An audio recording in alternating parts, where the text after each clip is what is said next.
Good morning प्यारे। पिछली जो वीडियोज़ के आधार पर हम लोगों ने ये तो प्रोजेक्शन मिल रहा है कि आप लोगों ने पूरा वीडियो देखना शुरू कर दिया है और ये ज़रूरी भी है क्योंकि आपको इस सीरीज़ में बने रहने के लिए आपको नोट्स बनाना ज़रूरी पड़ेगा और नोट्स बनाने के साथ साथ आपको अपने डेली रूटीन में आपको प्रैक्टिस भी करना उतनी ही ज़रूरी है। और जाहिर है अगर आप वाकई जो है सेलेक्ट होना चाहते हैं और सिलेक्शन में अगर आना चाहते हैं तो जाहिर है हर किसी को इस तरह से गुजरना ही पड़ेगा। और ये देखिए ठीक है, आगे चलते हैं और जो प्रोजेक्शन दिया है आप लोगों ने वो सही दिया है, अच्छा लगा। एनीवे लेट्स मूव, चलते हैं। आज एडजेक्टिव की बात करते हैं। ये पिछली बार हम लोगों ने प्रोनाउन के बारे में बात किया था। ये हमारा रिलायबल इनसाइड इन्फॉर्मेशन एडजेक्टिव के जहाँ से आपके प्रॉब्लम्स पहले बन चुके हैं और जो जिससे रिलेटेड पॉइंट्स बने हुए हैं और बनते रहे हैं और ये आपका है। और यहाँ से चलते हैं हम आगे। अब यहाँ देखते हैं, ये है हमारा, ये है प्रेफर, PREFER, प्रेफर यानी चुनना, चुनना यानी प्रधानता देना, प्रधानता देना, देना। अब इसके अंत में ना लगा हुआ है तो ये क्या हो गया है? वर्ब हो गया। इसका क्लास क्या हुआ? वर्ब हुआ। क्लास समझ रहे हैं ना? ये जो आपका 1 मिलियन वर्ड्स है ये 8 भाग में बटे हुए हैं। Noun, pronoun, adjective, verb, adverb, preposition, conjunction, interjection, जो क्लासेस के नाम से जाने जाते हैं। तो अगर मान लीजिए प्रेफर को रखना पड़े तो ना वाले जो एक्शन वर्ड होते हैं किस में होते हैं? वो वर्ब में चले जाते हैं। तो ये प्रेफर आपका ये वर्ब हो गया, ये वर्ब हो गया। और एक टर्म और होता है, ये है प्रेफरेबल, प्रेफरेबल। ये प्रेफर हो गया आपका, ये हो गया प्रेफरेबल। ये इनका क्लास है एडजेक्टिव, ये हो गया आपका एडजेक्टिव हो गया।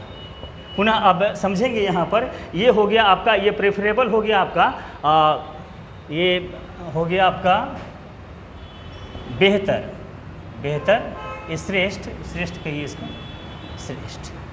अब यहाँ पर हम एडजेक्टिव में चल रहे हैं और ये प्रेफर वाले पॉइंट को बता रहे हैं हम। यहाँ पर समझिएगा, इनको बिल्कुल आप सीख जाइएगा कि ताकि आप स्ट्राइक लेने के लायक बन सकें। ये प्रेफर हमारा टर्म है, इनका क्लास है वर्ब। और प्रेफरेबल एक टर्म होता है, इसका क्लास होता है एडजेक्टिव। अब यहाँ प्रेफर का मतलब होता है चुनना, प्रधानता देना, और वही प्रेफरेबल का मतलब होता है बेहतर, श्रेष्ठ होता है। ठीक है, ये एडजेक्टिव है क्लास के। और यहाँ समझेंगे आप, अगर सेंटेंस में दो इक्विवेलेंट, इक्विवेलेंट क्या होते हैं?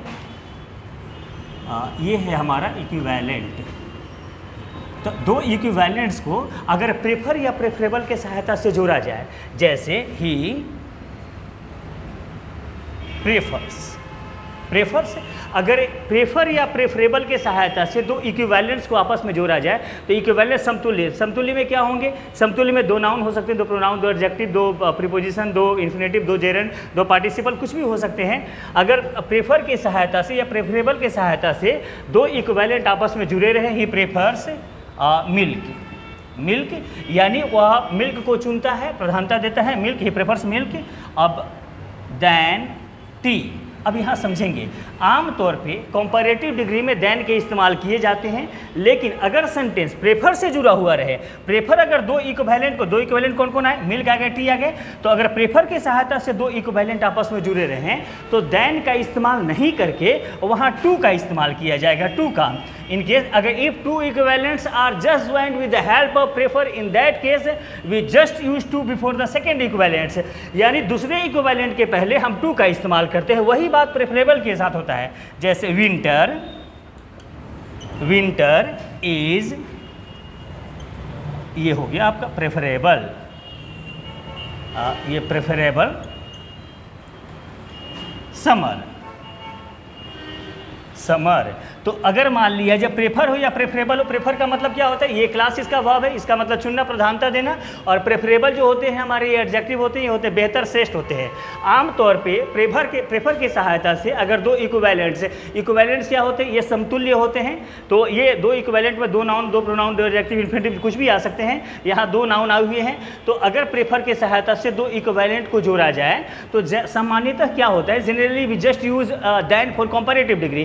कंपैरेटिव डिग्री में देन के इस्तेमाल किए जाते हैं, लेकिन प्रेफर आ जाने से वो क्या हो जाते हैं? वहाँ सेकंड के पहले इक्विवेलेंट के पहले टू लग जाता है।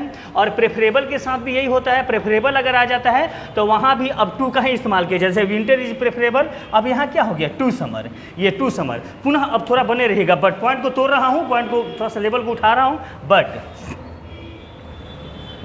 but she prefers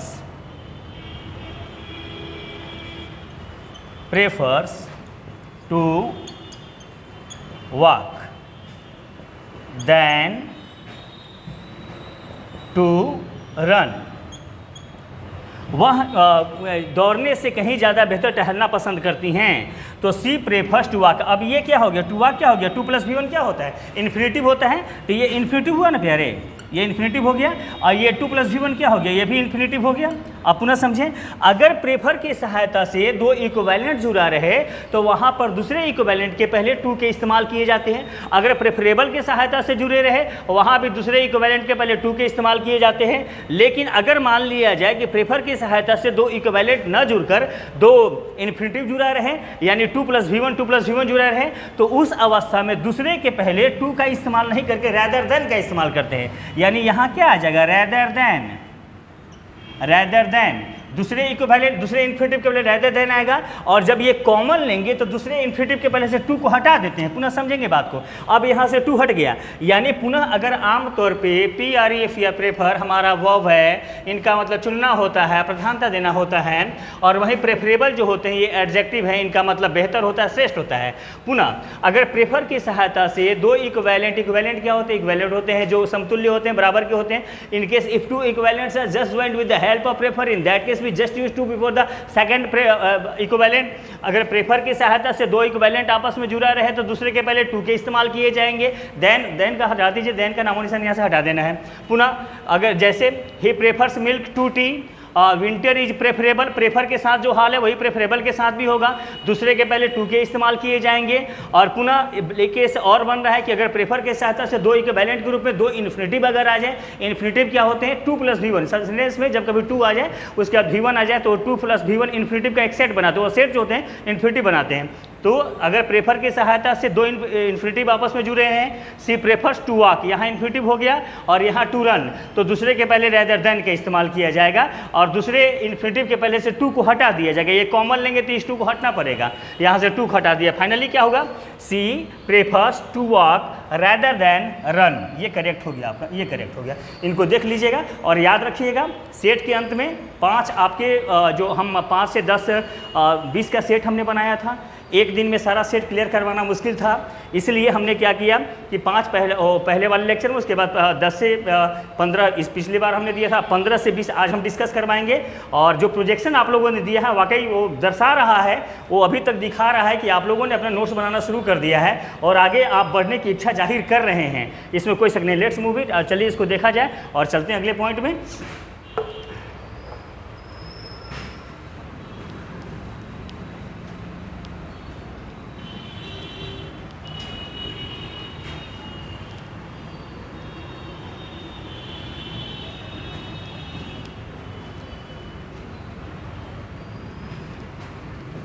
आपको इनके लिए नियमित होना पड़ेगा, ये बहुत ज़रूरी है। जैसे थोड़े से शुरुआत में देखें, फिर थोड़ा सा देखें, ऐसे नहीं होगा। ऐसे करने से थोड़ा सा परेशानी में पड़ जाइएगा। आपको पूरे वीडियोस को कम्प्लीटली देखना पड़ेगा, आपको उनको अपने जीवन में उतारना पड़ेगा। आप सिलेक्शन तक कम से कम इनको नियमित रूप से इनको बनाइए, इनका नोट्स बनाइए, उन से प्रैक्टिस कीजिए, और ये करना पड़ेगा। अगला पॉइंट हमारा है, ये देखेंगे, ये मोस्ट इम्पॉर्टेंट है, सारे के सारे मोस्ट इम्पॉर्टेंट है। हमारी बात आप अभी जो भी हो, लेकिन एग्जामिनेशन हॉल से निकलने के बाद मेरी बात आपको याद आएगी कि सर ने जो बोला वो बिल्कुल सही बोला। एकदम वही चीज़ वैसे ही एकदम आ रहा है, हो ना हो कुछ तो वही आ रहे हैं, यही होगा आपको। अर्थात बेहतर है आप चलें, इंटीमेटली काम करें थोड़ा। ये देखें, आपका अगला जो पॉइंट है आपका वो है the climate of Ranchi is better than गया। गया एक जगह है बिहार में, गया। अब देखेंगे द क्लाइमेट ऑफ रांची, ये झारखंड की राजधानी है। द क्लाइमेट ऑफ रांची, इसका मतलब क्या हुआ, द क्लाइमेट ऑफ रांची, इसका मतलब क्या, रांची की जलवायु। इसको लिख देते हैं रांची की जलवायु। ठीक है बाबू, जलवायु। अब ये हो गया, तो ये का वाला जो होता है ना जलवायु, जब ऑफ वाला सेंस आता है तो का के बाद वाला टर्म जो हिंदी में का के बाद वाले शब्द आते हैं, अंग्रेजी में ऑफ से बनने पर वो पहले लिखे जाते हैं। रांची की जलवायु, द क्लाइमेट ऑफ रांची। अब देखिए, इज़ बेटर देन, बेहतर है कहाँ से, गया से। तो यहाँ पर अब तुलना हमेशा कंपेरिजन बराबरी में किया जाता है, आप समझिएगा मेरी बात को। यहाँ द क्लाइमेट ऑफ रांची यानी रांची की जलवायु इज़ बेटर देन, बेहतर है, अच्छा है, कहाँ से, गया से। तो यहाँ गया और यहाँ रांची की जलवायु, एक बैलेंस के दो स्केल्स, दोनों स्केल्स पल रहा, दोनों पलरों पर एक तरफ रांची का जलवायु, एक तरफ रांची गया शहर है, ये बराबरी की बात नहीं हुई, अर्थात तो वहाँ भी गया का जलवायु होना चाहिए था। तो अर्थात ये सेंटेंस क्या हो गया, गलत हो गया, गलत हो गया, गलत हो गया, ग्रामेटिकली एरर आ गया। अब इसको जो हम रीराइट करते हैं, ये रीराइट हो गया। अब बनाते हैं the climate of Ranchi is better than the climate of गया। अब यहाँ पर क्या हुआ, द क्लाइमेट ऑफ है ना बाबू, और यहाँ भी क्या है, द क्लाइमेट ऑफ। ये रेपिटेशन अच्छी बात नहीं, रेपिटेशन को रोका जाए, ये आपका रिपीट कर गया, अर्थात ये सेंटेंस क्या हो गया, ये भी गलत हो गया। यानी हालांकि लिखे तो हम लोग सही थे, the climate of Ranchi, Ranchi की जलवायु इज़ बेटर देन, बेहतर है कहाँ से, द क्लाइमेट ऑफ गया। तो आपको ये जो है ब्रिटिश लिंगुआ ऐसा अलाउ नहीं करता, रिपीट करने के लिए अलाउ नहीं करता, उसके लिए बहुत सारे टर्म बनाए गए हैं रेपिटेशन को रोकने के लिए। पुनः आप देखिएगा, पुनः इसको रीराइट करते हैं, the climate of Ranchi is better than Gaya's. तो गयास यानी गया की जलवायु क्या हो गया, गया की जलवायु तो ये तो सही हो गया। लेकिन यहाँ थोड़ा सा ये परेशानी हुआ कि नाम के साथ अपोस्ट्रोफे एस का इस्तेमाल नहीं किया जाता है। लेकिन एक चीज़ है, आप समझेंगे, अगर नाम के साथ अपोस्ट्रोफे एस का इस्तेमाल नहीं किया जाता है तो इंडियाज़ हीरोज़, ये भारत की हीरो, ये कैसे सही हो गया, सही है। नाम के साथ अपोस्ट्रोफे एस का इस्तेमाल किया जाता है, जैसे अमेरिकाज़ कंट्रोवर्सी सी, तो अमेरिका का कंट्रोवर्सी, तो ये हुआ या कंट्रोडिक्शन, तो ये हुआ अमेरिका, तो अमेरिका का हुआ। तो ये नाम के साथ अपोस्ट्रोफी इसका इस्तेमाल किया जाता है, तो तब कैसे गलत हुआ, ये भी सेंटेंस गलत हो गया। क्यों गलत हुआ, क्योंकि समझेंगे the climate of Ranchi is better than Gaya's, यानी ये द क्लाइमेट ऑफ रांची की जो जलवायु है इज़ बेटर देन गयास, गया की जलवायु से अच्छी है। अब यहाँ कारण क्या हुआ कि नाम के साथ तो अपोस्ट्रोफेस का इस्तेमाल किया जाता है, लेकिन यहाँ जो है अमेरिका से, यहाँ इंटरवेंशन कर दीजिए, अमेरिका से इंटरवेंशन, हस्तक्षेप, इंटरवेंशन, अमेरिका का हस्तक्षेप। तो या द क्लाइमेट ऑफ, ज़्यादा बेहतर हो गया आपका, यानी सेंटेंस में नाम के साथ अपोस्ट्रोफेस का इस्तेमाल किया जाता है। क्योंकि उदाहरण के तौर पर अभी हमने देखा इंडिया हीरोज, अमेरिका से इंटरवेंशन, लेकिन यहाँ एक केस बनता है कि जिस सेंटेंस का शुरुआत TH से हो, the sentence that begins with TH, अगर TH जैसे the, this, that, this, those, TH सारे के शुरुआत में आ रहे हैं, अगर किसी सेंटेंस की शुरुआत TH से होती हो तो वो अपने अंत में अपोस्ट्रोफे एस नहीं लेते हैं। इस कारण से ये सेंटेंस आपका गलत हो गया। आप ना समझिएगा मेरी बात को, यानी the sentence that begins with the alphabetical letter TH, they don't take apostrophe S at the end of itself, at its end, अपने एंड में वो अपोस्ट्रोफे एस नहीं लेते हैं जिनका शुरुआत TH से किया जाता है। तो ये भी गलत हो गया। अब समझेंगे यहाँ पर, the climate of Ranchi is better than the climate of गया। ये यहाँ दिख रहा होगा आपको शायद, गया। तो अब यहाँ देखिए ये तो यही सेंटेंस हो गया, the climate of Ranchi is better than the climate of गया। लेकिन यहाँ क्या है, द क्लाइमेट ऑफ रांची, ठीक है रांची चलो इज बेटर देन बेहतर है, द क्लाइमेट ऑफ गया, गया की क्लाइमेट से। अब यहाँ क्या है कि अगर रेपिटेशन करा तो रेपिटेशन को रोका जाता है। कैसे रोका जाता है, अगर मान लीजिए मेरे हाथों में ये कलम है तो हमने बोला this is a pen, this is a pen, और यहाँ दूर कर दें, यहाँ पर इधर रख दें तो ये हो जाएगा that is a pen, this is a pen, that is a pen. तो नज़दीक के लिए क्या आता है, दिस होता है, और दूर के लिए दैट होता है। तो यहाँ क्लाइमेट कहाँ गया, यहाँ गया, तो दूर के लिए क्या हो जाएगा, ये हो जाएगा दैट, यानी दैट, यहाँ द क्लाइमेट रिपीट कर रहा था, दूर के लिए दैट होगा, नज़दीक में दिस होता, तो दैट ऑफ गया, तो दैट ऑफ गया ये हो गया आपका, यानी the climate of Ranchi is better then that of गया। ये सेंटेंस आपका करेक्ट हो गया। अब 1 नंबर के हकदार हो गए आप। ये हुआ, यानी कैसे हुआ, पूरा सीरीज को समझ लीजिए। द क्लाइमेट ऑफ रांची, हमने आज एडजेक्टिव शुरू किया था, उसका दूसरा पॉइंट पढ़ा रहे थे हम, उसी दरमियान एक प्रॉब्लम आया कि the climate of Ranchi is better than Gaya, यानी रांची की जो जलवायु है, गया भी एक जगह है जो गया से बेहतर है, तो रांची की जलवायु गया से बेहतर है। तो हमने यहाँ बोला कि ये सेंटेंस गलत है, क्यों, क्योंकि यहाँ रांची की जलवायु की तुलना गया शहर से कर दिया गया है, अर्थात ये गया का जलवायु से होना चाहिए था। केस नंबर 2 में हम गए, the climate of Ranchi is better than the climate of, हमने बोला कि रिपीट कर रहा है, रेपिटेशन हो रहा है, रेपिटेशन को रोकना पड़ेगा, सेंटेंस 2 नंबर भी गलत हो गया।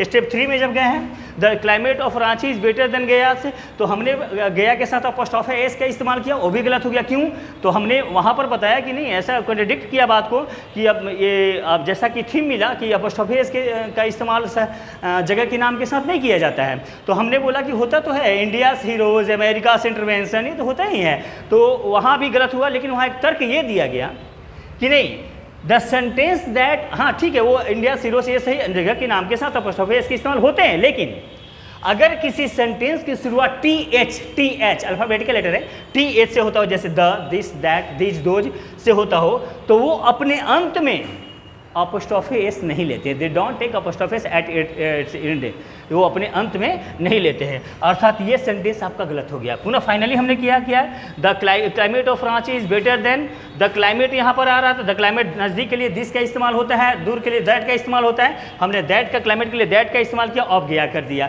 अब इससे रिलेटेड एक, ये तो it has been asked in previous exam, लेकिन एक प्रॉब्लम और है जो हो ना हो वहाँ पर मैं वो भी आपको बता देना चाहूँगा। आप देख लीजिए यहाँ पर, यहाँ मैं बताता हूँ,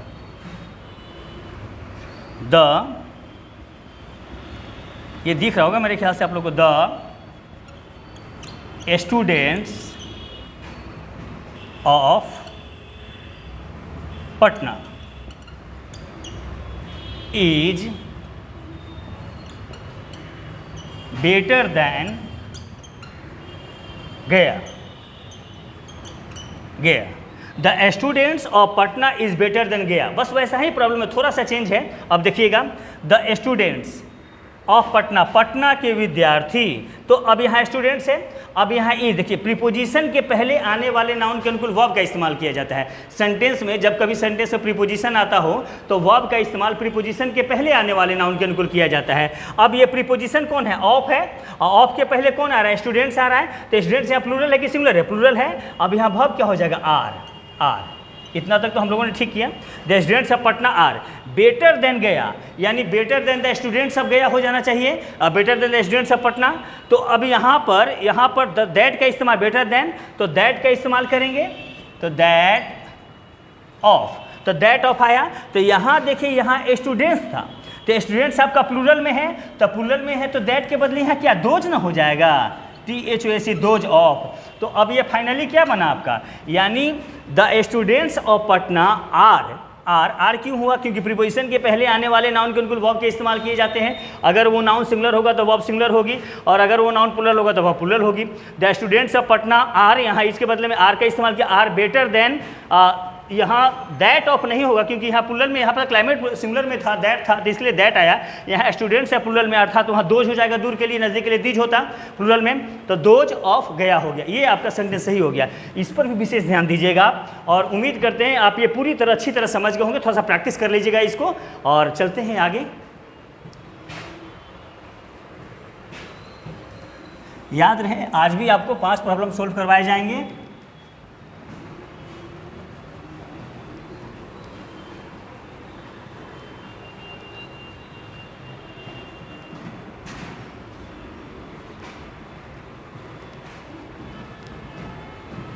और हो सका तो आज वोकेबलरी सेक्शन आपको मिलने वाला है, क्योंकि जो 20 के और 25 के सेट होंगे तो 20 में से 5-5 तो हम लेकर चल रहे हैं आपको, और जब ये हमारा कॉन्सेप्ट और ट्रिक खत्म हो जाएगा तो उसके बाद हम आपको पूरा कर देंगे उसको, ये पूरा सेट चलाना शुरू कर देंगे हम आपको।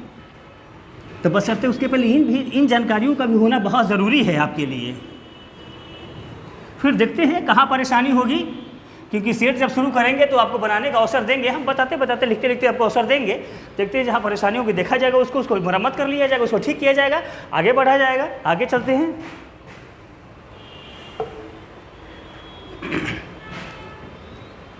ए वाइज एंड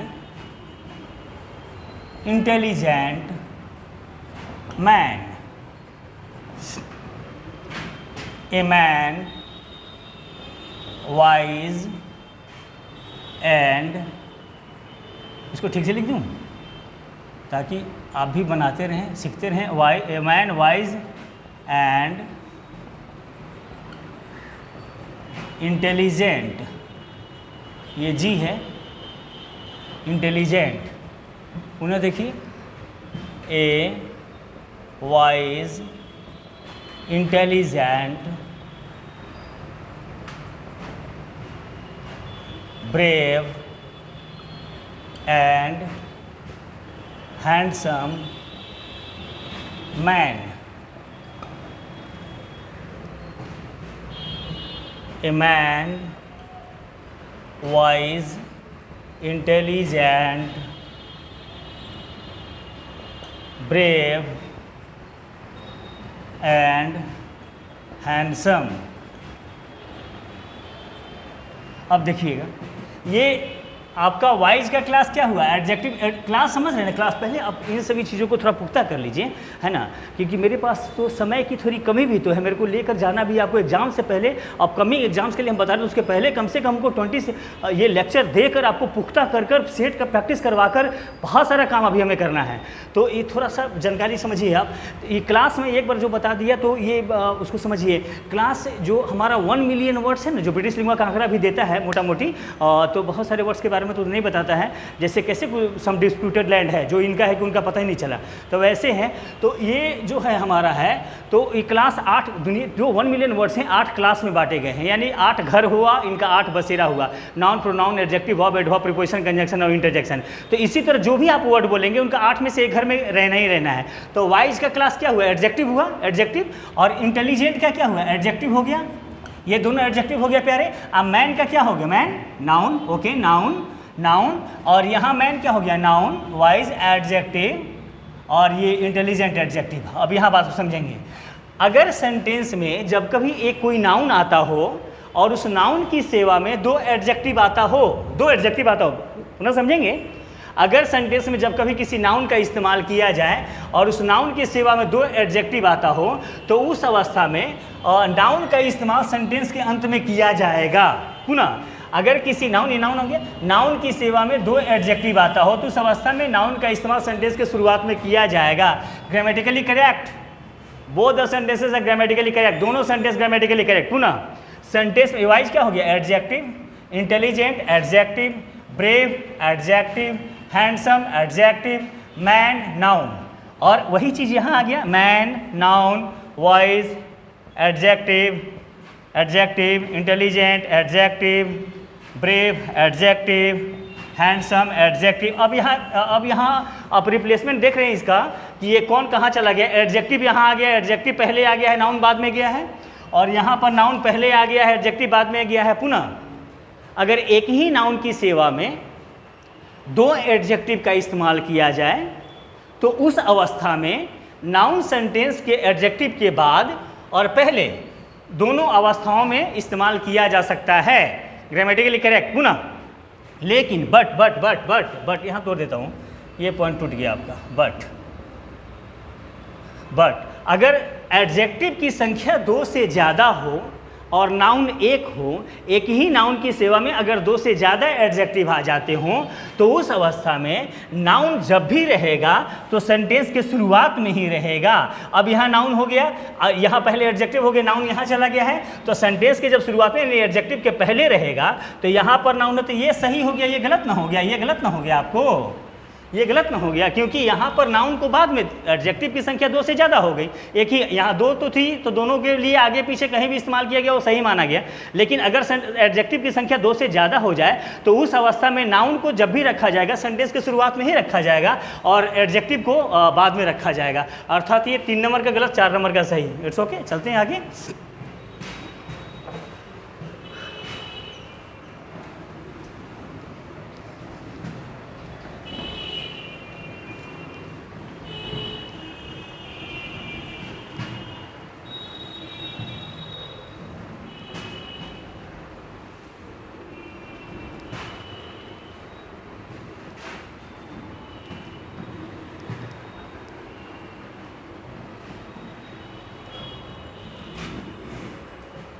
आगे चलते हैं, ये थोड़ा सा समझिएगा।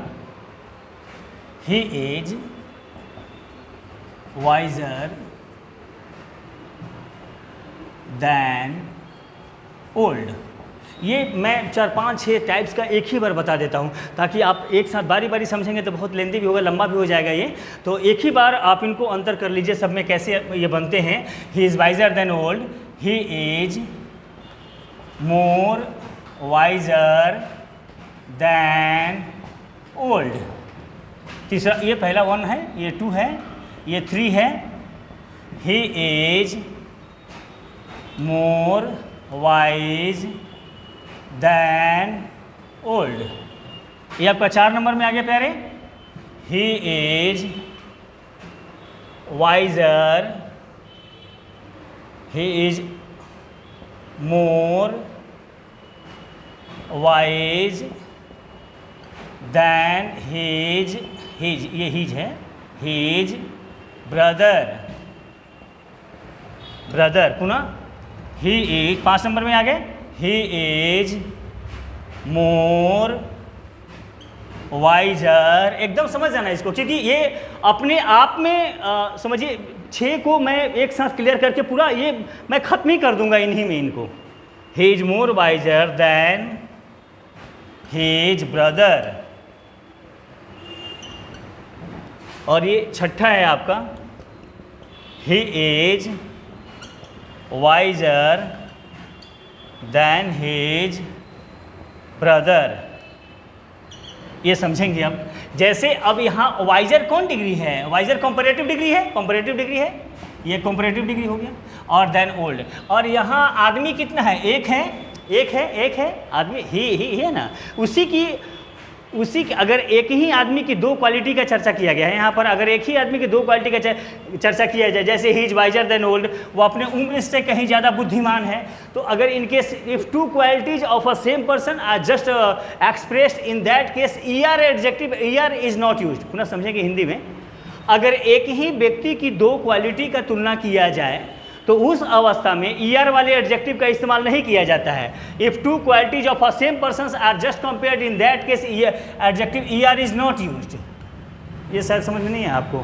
यानी he is wiser than old. Old क्या हो? उम्र से कहीं ज़्यादा। जैसे जैसे मनुष्य की मैच्योरिटी आती है वैसे उसका दिमाग भी बढ़ता है, उसका सोचने समझने की क्षमता भी बढ़ता है। तो ही इज वाइजर देन ओल्ड, वो अपने उम्र से कहीं ज़्यादा बुद्धिमान है। तो यहाँ पर ओल्ड हो गया, उम्र हो गया, यहाँ वाइजर है, ज़्यादा बुद्धिमान है। तो एक ही आदमी का वो एक है, तो एक व्यक्ति की अगर 2 क्वालिटी का तुलना किया जाए तो उस अवस्था में ईआर वाले एडजेक्टिव का इस्तेमाल नहीं किया जाता है। तो ये ईआर वाला गलत हो गया। एक साइलेबल वाला कंपैरेटिव ईआर से बनते हैं, एक से ज़्यादा साइलेबल वाले कंपैरेटिव मोर से बनते हैं।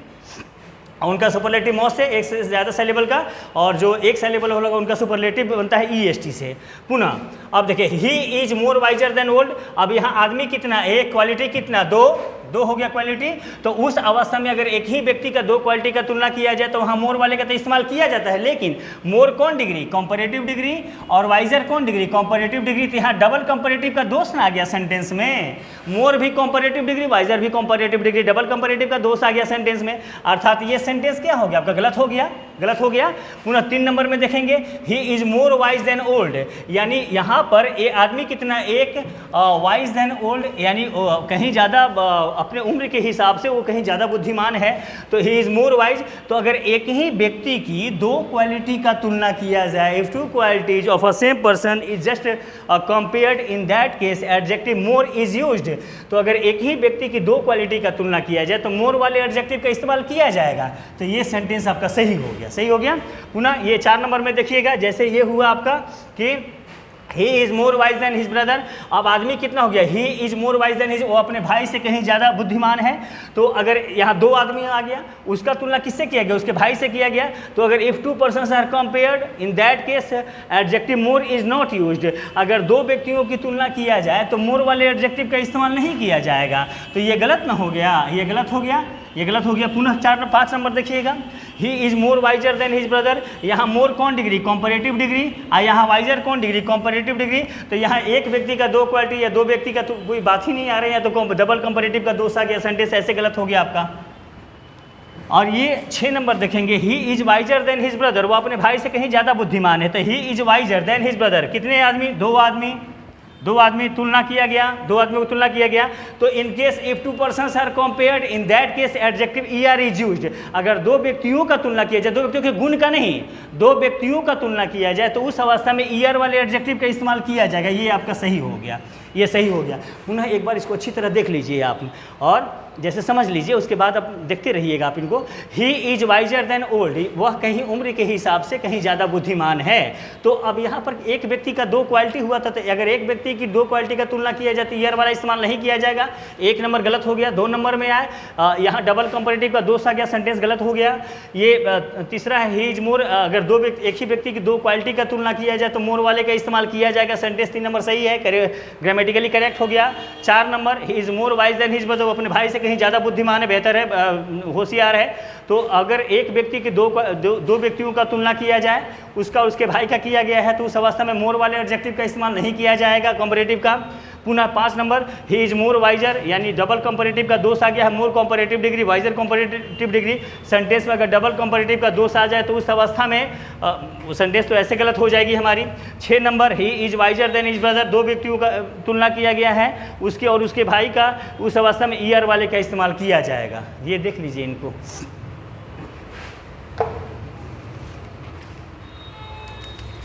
चलते हैं अब,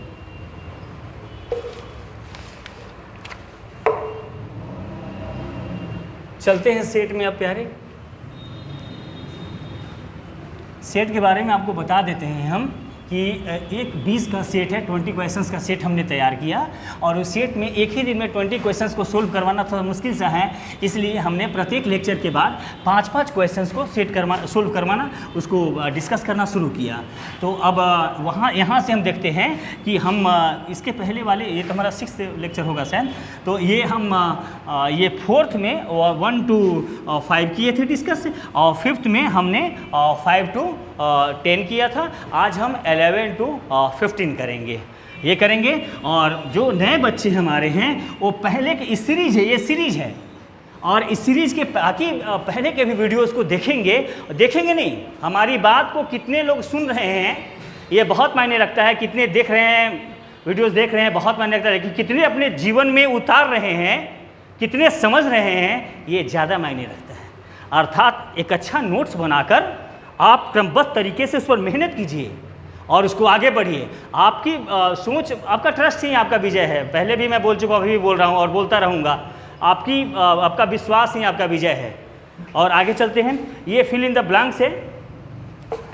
अब ये कह रहा है most important, each and everything is most important.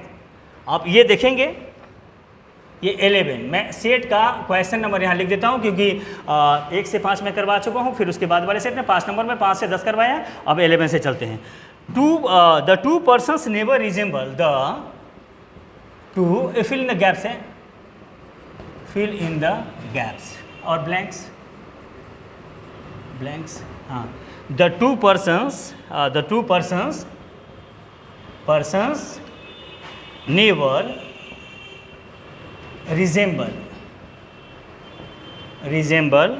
Each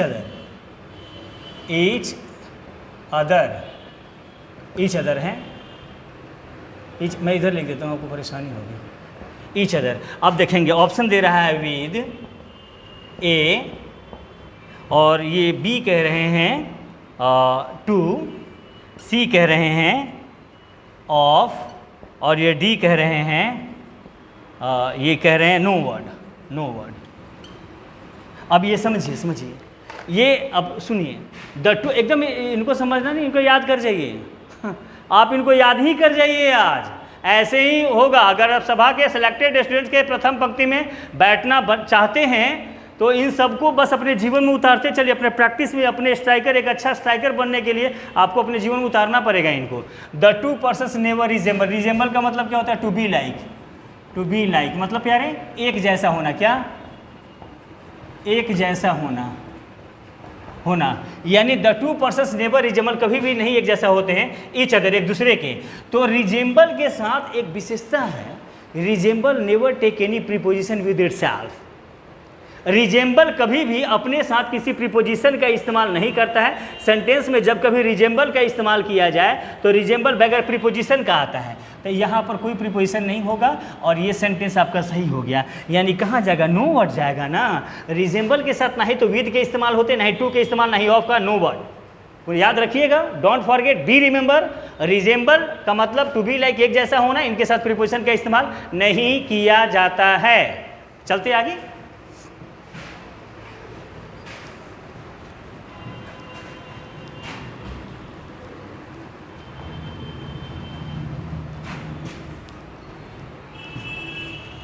अगला हमारा कौन सा होगा?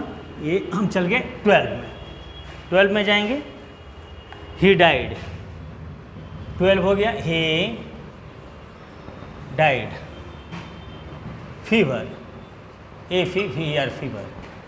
फीवर, ये एक नंबर पक्का कंफर्म, एक नंबर आपका आ गया। आप ये देख लीजिए, आना ही है, सवाल तो क्वेश्चन ही आना ही है। फ्रॉम, बी हो गया आपका ऑफ, ये सी हो गया आपका विद, और ये डी हो गया आपका प्यारे बाय। अब ये देखिए यहाँ क्या होगा, जैसे ऐसे फ्रॉम होगा, ये होगा, वो होगा, उससे अच्छा आप सीख लीजिए इसको। जब कभी किसी व्यक्ति की डेथ होती है, डेथ मृत्यु होती है, और उसका मृत्यु का कारण अगर कोई बीमारी हो, इलनेस, ILLNESS, इलनेस, अगर बीमारी की वजह से उनकी मृत्यु हो जाती है, और बीमारी का अगर if the name of disease has been mentioned, अगर रोग का नाम दिया हुआ है तो वहाँ ऑफ का इस्तेमाल किया जाएगा। तो यहाँ फीवर क्या हो गया? फीवर हो गया, कोल्ड हो गया, आपका कॉलेरा हो गया, डायरिया हो गया, तो ये सब क्या हो गया? ऑफ, यानी ही डाइड ऑफ फीवर। और अगर रोग का नाम मेंशन नहीं हो, जैसे कहाँ मारा गया? स्टारवेशन से, भूखमरी से मारा गया, ड्राउट से ये मरा, ये जैसे सुखार से मर गया, तो ये सब ये ज़्यादा खाने से मर गया, है ना, ग्लूटेनिज की वजह से। ये जो है इसकी वजह से क्या होगा? अगर मृत्यु रोग का नाम नहीं हो तो from, if the name of disease has not been mentioned we is there from, and if the name of disease has been mentioned we is of। पुनः बात को समझ लीजिए, अगर रोग का नाम हो तो ऑफ, और रोग का नाम नहीं हो तो फ्रॉम, दैट्स ऑल। आगे चलते हैं। ये हम 13 नंबर में चल रहे हैं।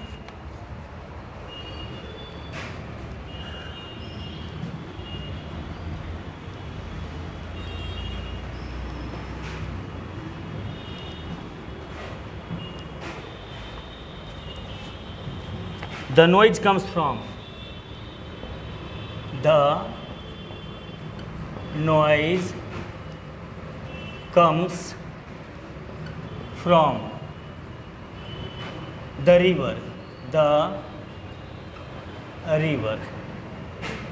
A, along, B, at, C, across, and D by. अब समझिए इसको, जैसे the noise comes from river. अब ये थोड़ी सी बात को समझिएगा। अगर मान लिया जाए ये रिवर है, ये रिवर है, ये रिवर है, नदी है, ठीक है, नदी है। अब देखिए द नॉइज कम्स, आवाज़ जो आ रही है कहाँ से, रिवर के किस पार से, अब समझिएगा ये नदी है। अगर ब्रिज बनती है, ब्रिज, तो ब्रिज ऐसे ना बनेगा बाबू, ऐसे बनेगा। तो और ये तो अगर मान लिया जाए के पार, के पार, के पार हो गया, के पार, के पार, तो आवाज़ नदी के पार से आ रही है, तो इसको कहते हैं एक्रॉस, ACROSS, एक्रॉस। एक्रॉस क्या हुआ, ये हो गया, यानी ये हुआ एक्रॉस। और अगर मान लिया जाए कि तीरे तीरे के किनारे किनारे, तो ये हो गया एलोंग, ALONG, एलोंग, के किनारे, किनारे। अब समझिए जब भी कोई आवाज़ दे रहा है तो नदी के उस पार से आ रही है कि किनारे किनारे आ रही है, उस पार से आ रही है। पुल बन रही है तो इस पार से उस पार बन रही है, क्रॉस बन रही है कि किनारे किनारे बन रही है। अब समझिएगा मेरी बात को। अब यहाँ पर क्या हुआ कि द नॉइज कम्स फ्रॉम, नदी के उस पार से आ रही है, के पार का अंग्रेजी क्या, एक्रॉस होता है, यहाँ क्या हो जाएगा, एक्रॉस ना हो जाएगा। अच्छा, there is a road, there is a road the river, तो रोड है तो क्या एलोंग हो गया, एक्रॉस होता है, एलोंग हो गया, एलोंग द रिवर, नदी के किनारे किनारे सड़क है। तो यहाँ पर एलोंग का सेंस ऐसे होता है, ये एलोंग का सेंस हुआ और ये एक्रॉस का सेंस हो गया, तो वहाँ क्या हो जाएगा, एक्रॉस द रिवर। आगे चलते हैं।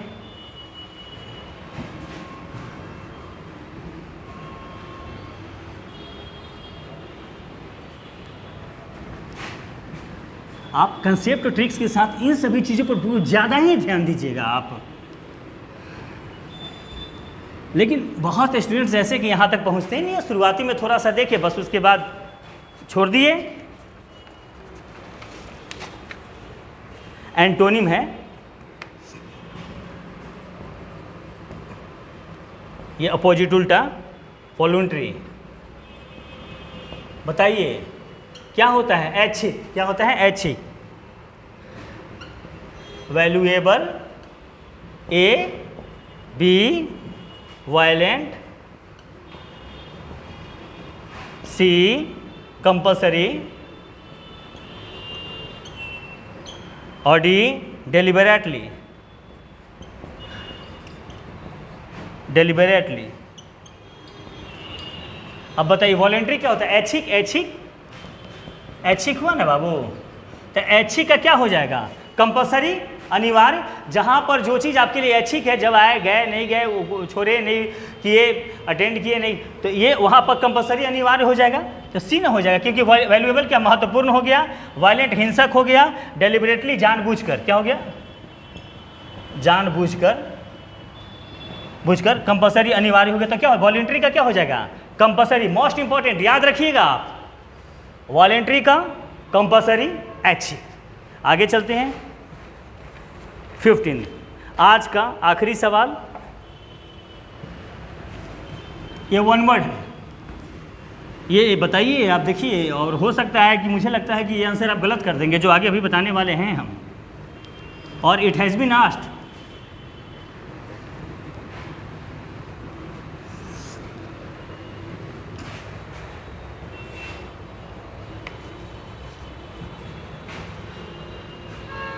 ये वन वर्ड है, ये 15 है, लिख ही देता हूँ मैं।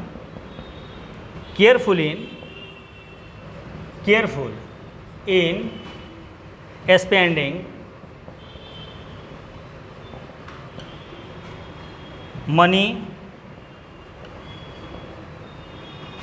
And time, punctual, punctual, B, economical, C, majorly,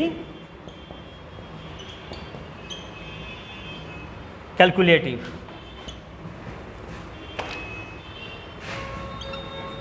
calculative.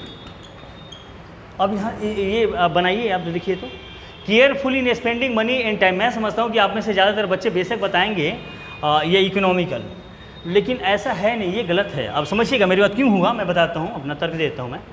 Careful, सावधान हो, जो थोड़ा सा ज़्यादा केयरफुल हो इन स्पेंडिंग मनी एंड टाइम। अगर मनी रहता, केवल मनी रहता, तो यहाँ इकोनॉमिकल, आर्थिक तरीके से ये इकोनॉमिकल सही हो जाता, लेकिन यहाँ पर टाइम भी आ गया है यानी जो मनी और टाइम दोनों को सेव करना हो, दोनों के मामले में कंजूस हो, ये थोड़ा सावधान हो, उसको जानते कैलकुलेटिव कहते हैं। कैलकुलेटिव कहते हैं, ये गलत हो जाएगा आपका। ये अगर मनी रहता, पुनः बात को समझिए, अगर मनी रहता केवल वहाँ समझिए केयरफुल इन स्पेंडिंग मनी, तो वहाँ पर क्या चलता, इकोनॉमिकल। क्या चलता, इकोनॉमिकल। लेकिन यहाँ बता केयरफुल इन स्पेंडिंग मनी और टाइम दोनों खर्च करने में जो बहुत ज़्यादा सावधानी से खर्च करता हो, तो टाइम को लेते कैलकुलेटिव हो गया, टाइम आगे तो कैलकुलेटिव हो गया। अर्थात मेजरली निर्धारित कंजूसी से पंक्चुअल नियमित नहीं होगा, इकोनॉमिकल नहीं होगा। इकोनॉमिकल होता महज केवल अगर मनी होता तो इकोनॉमिकल होता, लेकिन अगर टाइम भी दे रहा है तो वहाँ पर कैलकुलेटिव हो जाएगा। अर्थात the correct answer is D, D.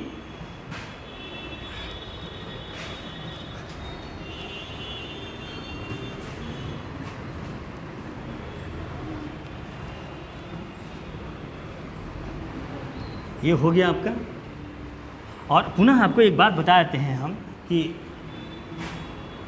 ये तो एयरफोर्स वाले, नेवी वाले, आर्मी क्लर्क वाले जुड़े हुए हैं ही, लेकिन एनडीए वाले भी जुड़ सकते हैं, बाकी सभी अदर्स भी जुड़ सकते हैं। तकरीबन मोटा मोटी तो कंस्ट्रक्शन तो सबका यही है और इसी पर आधार पर चलना है, बेस है, तो इसमें कोई दिक्कत नहीं है। हाँ, और सीखने की इच्छा है तो बेशक सीख सकते हैं। और लेकिन यहाँ मेरा तो एकदम युद्ध स्तर पर काम चल रहा है आपके लिए, ताकि हमको एयरफोर्स, नेवी, आर्मी क्लर्क वालों किसी तरह से हमको सिलेक्शन में लाना है। और जाहिर है ये रिस्पॉन्सिबिलिटी, ये अकाउंटेबिलिटी और जिम्मेवारी जवाबदेही मेरा भी तो बनता है और आपका तो खैर है ही।